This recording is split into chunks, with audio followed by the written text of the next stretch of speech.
கூசா மேரோவை வச்சு ஒரு தோரன் பண்ணலாமா?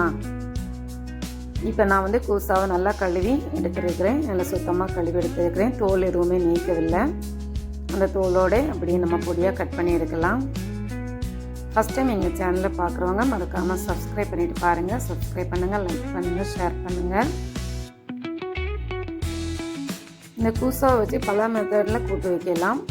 இது ஒரு வகையான மெத்தடில் தோரன் கேரளா ஸ்டைலில் நான் பண்ணுறேன். இப்போ கடாயில் நான் குக்கிங் ஆயில் ஆட் பண்ணியிருக்கிறேன். கொஞ்சமாக கடுகு, 1/4 டீஸ்பூன் கடுகு ஆட் பண்ணியிருக்கிறேன். உளுந்தம்பருப்பு ஒரு 1/4 டீஸ்பூன் ஆட் பண்ணியிருக்கிறேன். கொஞ்சமாக கருவேப்பிலை, அப்புறமா கட் பண்ணி வச்சுருந்த பேபி மேரோ, கூசா, இந்த பல பெயர்கள் இதுக்கு உண்டு. நம்ம இதை ஆட் பண்ணலாம். 1/4 கப் அளவு தண்ணி இதில் ஆட் பண்ணலாம். இது சீக்கிரமாக வெந்துடும். 5 to 10 மினிட்ஸ்லேயே தோசை நமக்கு வெந்து வந்துடும். இப்போ இதை மூடி போட்டுடலாம். இப்போ இதுக்கு ஒரு மசாலா நமக்கு ரெடி பண்ணலாம். இப்போ நான் ஒரு கைப்பிடி அளவு தேங்காய் ஆட் பண்ண மிக்ஸி ஜாரில் எடுத்துருக்கிறேன். ஒரு வெள்ளைப்பூண்டு ஆட் பண்ணிக்கிறேன். ஒரு 3-4 சின்ன வெங்காயம், 1/4 டீஸ்பூன் அளவு ஜீரகம் ஆட் பண்ணிக்கிறேன். அப்புறமா ஒரு 3 பிஞ்ச் அளவு மஞ்சள் தூள்,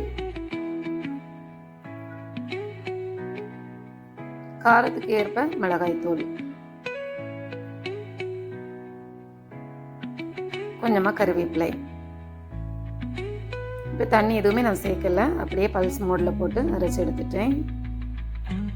இப்போ இதை ஓப்பன் பண்ணி பார்க்கலாம். நம்ம கூசா நல்லா வெந்து வந்திருக்கு. ஒரு கிளறி விட்டுடுங்க.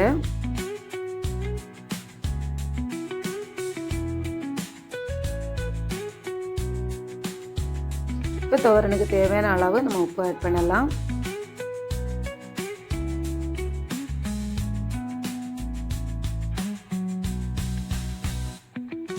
ரொம்ப டேஸ்ட்டாக இருக்கும் இது சாதத்தில் வச்சு சாப்பிட்றதுக்கு. இப்போ நம்ம அரைச்சி வச்சுருக்கிற தேங்காய் மசாலா எல்லாம் இதில் ஆட் பண்ணலாம்.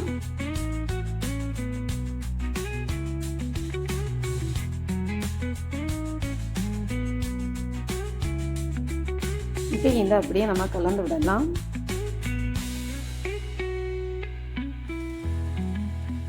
ஒரு 3 to 5 மினிட்ஸ் இந்த நம்ம கலந்து விட்டுட்டு அப்படியே நம்ம ஆஃப் பண்ணிடலாம். சூப்பரான கேரளா ஸ்டைலில் கூசா தோரன் நமக்கு ரெடி ஆகிடுச்சு. மறக்காமல் எங்கள் சேனலை சப்ஸ்கிரைப் பண்ணுங்கள், லைக் பண்ணுங்கள், ஷேர் பண்ணுங்கள்.